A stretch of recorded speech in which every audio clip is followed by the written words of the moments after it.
Ini yang sering ditanyakan teman-teman. Kenapa katanya punya saya 2 tahun kok nggak bisa berkembang. Selamat siang tuh teman-teman, sahabat petani kelapa sawit. Di video ini saya akan tunjukin kepada teman-teman tanaman kelapa sawit yang tumbuh tidak seragam.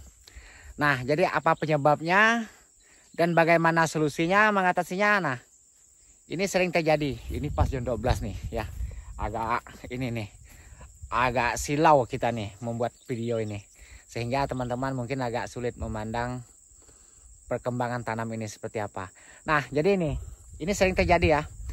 Padahal pupuknya sama ya kan, bibitnya sama, tahun tanamnya sama, tapi ada yang subur, ada yang tidak subur. Nah, jadi kita sebelumnya mengetahui penyebabnya dulu. Jadi apa sebabnya? Nah, selengkapnya yuk ikutin terus video ini. Nah, ini usianya sudah 2 tahun ya. Ini varietas Costa Rica, DSP Spring. Nah, 2 tahun tuh seperti ini, gilir yang suburnya. Nah, jadi nih yang akan kita bahas tuh yang bagian situ. Kenapa dia tidak bisa seragam? Nah, ini yang sering ditanyakan teman-teman. Kenapa katanya punya saya 2 tahun kok nggak bisa berkembang? Pada akhirnya saya akan tunjukin kepada teman-teman. Ini contoh yang sudah saya lakukan perawatan supaya nantinya bisa jadi yang ada di depan situ nantinya. Walaupun tidak mirip tapi nantinya akan bisa jadi seperti yang ada di depan situ. Nah, teman-teman bisa lihat.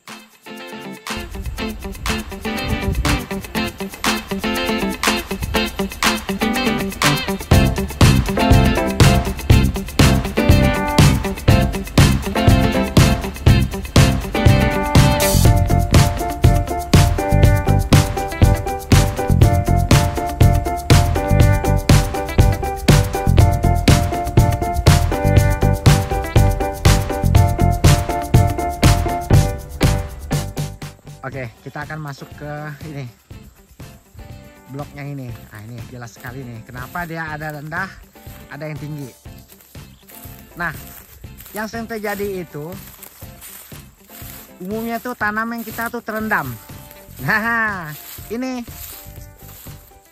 kalau seperti ini ya, apapun pupuknya, apapun perawatannya, misalnya penyemprotnya sampai lapang bersih, tapi tetap aja malah biasanya itu keracunan saking kuatnya penyemprotan yang katanya mungkin terganggu oleh gulma. Padahal itu bukan gulma, bukan pupuk penyebab dari tanaman yang tidak bisa tumbuh subur seperti yang lainnya, seperti yang di depan situ ya kan.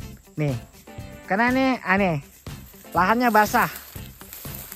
Ya karena ini kan nanggung, dibilang rawa bukan rawa ya, dibilang gambut ini bukan, ini lahan basah namanya. Ini udah kita buat parit, di depan situ ada parit, tapi masih belum bisa tumbuh secara maksimal seperti yang lainnya, yang di atas-atas itu. Nah, jadi solusinya, kawan-kawan jangan tanyakan pupuk apa yang cocok kalau lokasi seperti ini. Kalau lokasinya agak basah, langkah yang pertama, diangkat dulu ini sekitar pangkal tanaman ini, tanahnya diangkat lalu dibikin tapak timbun seperti ini ya. Kalaupun tidak mampu tinggi, kalaupun tidak mampu lebar, cukup 1,5 meter dari pangkal tanaman ini keliling. Jadi total itu 3 meter ini. Nah, ini 1,5 meter ya dari pangkalnya ngejar sisi ini. Nah, nih yang sudah kita buat tuh.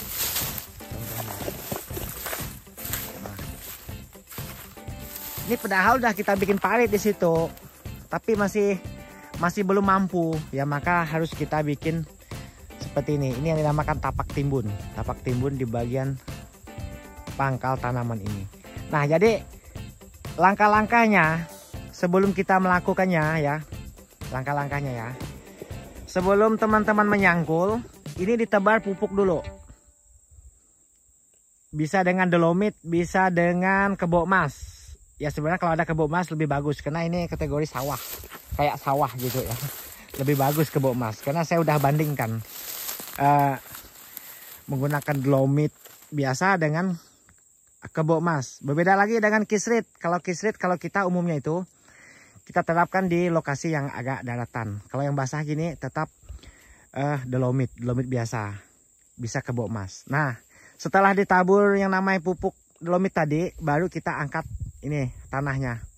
Nah, fungsinya dolomit itu nantinya kan untuk mencegah terjadinya kuning pada daun tanaman ini. Nah, saya tidak bahas lah itu apa saja kandungan pada dolomit, yang pasti supaya tidak menguning itu. Nah, jadi setelah 2 bulan nanti baru akan kita susul dengan pupuk biasa.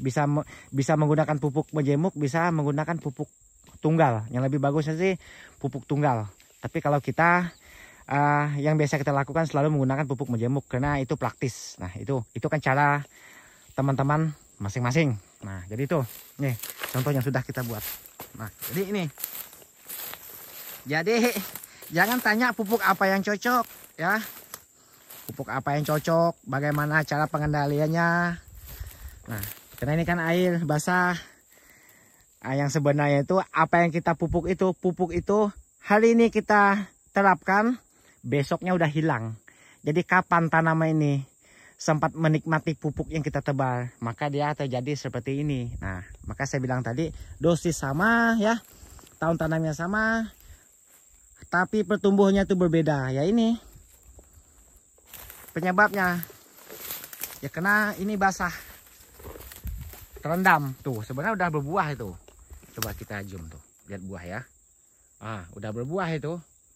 Cuma pohonnya kecil, tidak sesuai yang kita harapkan. Berbeda dengan yang di situ, di depan situ. Padahal nih serta kita nanamnya. Ini udah kita bikin parit tuh. Lumayan nih pakai Exa saya bikin kemarin tuh, pakai Exa mini. Cuma nih udah agak sumbat, udah kurang bersih. Walaupun dibersih pun tidak mampu ini. Nah, maka kita lakukan dengan cara dibikin tapak timbun. Nah, ini solusinya ya kan. Jadi kalau setelah ditimbun ya baru dipupuk. Nah, nanti kita lihat lagi perkembangannya. Ini mustahil tidak akan subur kalau dia seperti ini. Ini beda ya, ini bukan gambut ya. Kalau gambut pun sering dilakukan dengan cara seperti ini. Nah, cuma sekelas petani biasa itu saya rasa jarang menanam sawit di lokasi yang gambut. Maksudnya sekelas yang kurang bermodal seperti kita ya kan. Nah, ini kan kita ngomongin tentang yang sederhana, petani mandiri. Nah, beda dengan PT. Nah, tuh seperti itu. Nah, nanti pupuknya kita tebar, tidak hanyut, tidak terendam. Nah, jadi tanaman ini bisa menyerap pupuk yang kita tebar nantinya. Nah, ini pupuknya sistem ditebar ya, jangan sistem dibenam. Kalau lokasinya agak basah kering gini. Karena kalau dibenam bisa tanaman ini ada yang overdosis akarnya. Nah, itu pentingnya dengan cara ditebar. Ya, kalau kita nebar tuh lihat cuaca juga. Jangan musim hujan. Ya harus musim yang cuaca lagi sedang. Misalnya dalam 2 minggu 2 kali hujan atau 3 kali hujan masih boleh. Kalau tiap hari hujan jangan. Nah, ini hanyut pupuknya. Itu yang tidak boleh ya. Kalau lokasinya seperti ini tuh. Banyak tuh di bagian sini. Nah, kalau giling yang bagusnya kan tuh. Sebenarnya udah seperti ini dia. Tuh.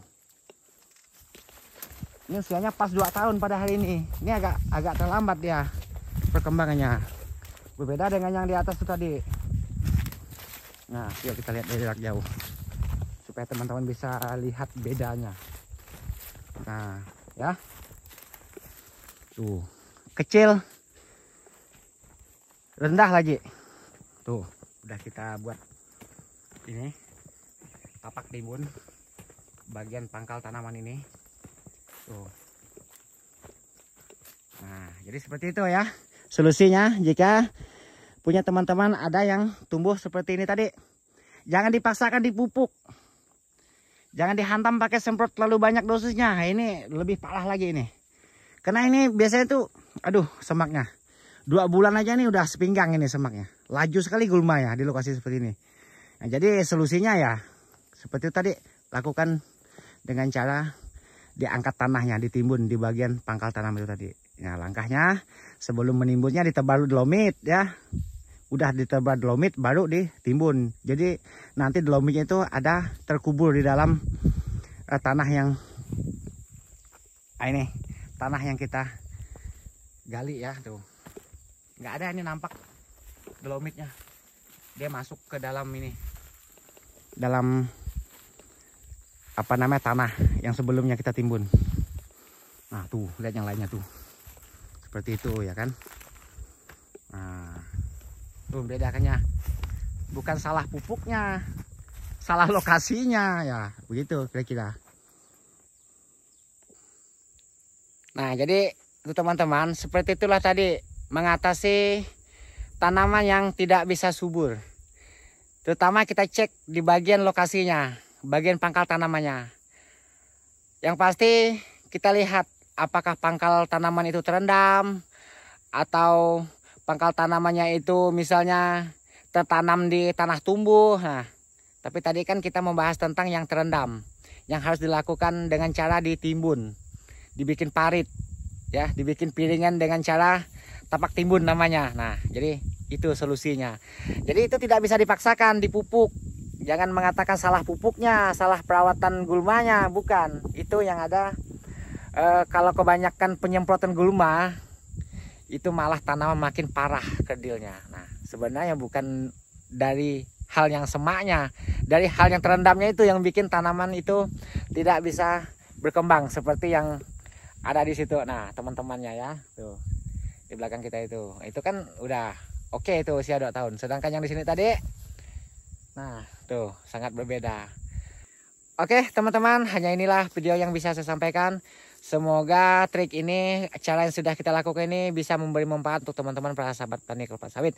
Harapan kita semuanya, semoga teman-teman sahabat petani kelapa sawit bisa sukses dan tetap semangat.